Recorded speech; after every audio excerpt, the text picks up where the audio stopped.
In today's video, I'm going to teach you how to activate or unlock your Steam account.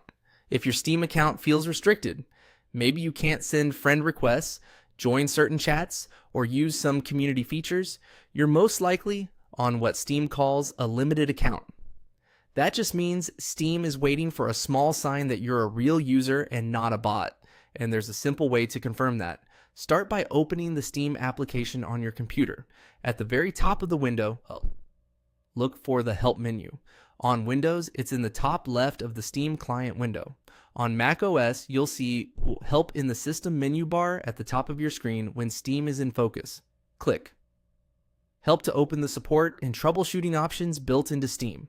This is the quickest path to the official information about your account status and any restrictions that might be in place. From there, click Steam Support.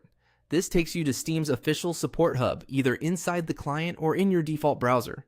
Here you can review details about your account, learn why certain features might be limited, and read Steam's policy on unlocking those features.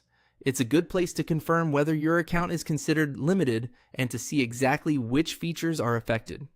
Think of this page as your reference center for what's happening and why. Now, for the key part, to activate or unlock your Steam account, you need to spend at least $4 of that account.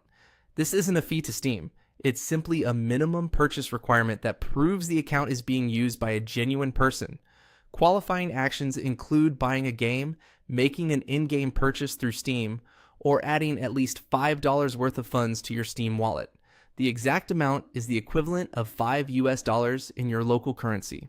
A few things typically do not count toward this threshold: activating retail keys, receiving gifted games from someone else, or using family sharing. The spending needs to come directly from your account. Once you've met that $5 minimum, Steam lifts the limitations automatically. It can happen quickly, but if your account still looks limited right after your purchase, give it a little time to update. You can revisit the Steam support page to confirm your status after a short while, and that's it. Click Help. Go to Steam support to understand your account status and meet the $5 minimum purchase to unlock full features. Make a purchase you actually want, and you'll be good to go.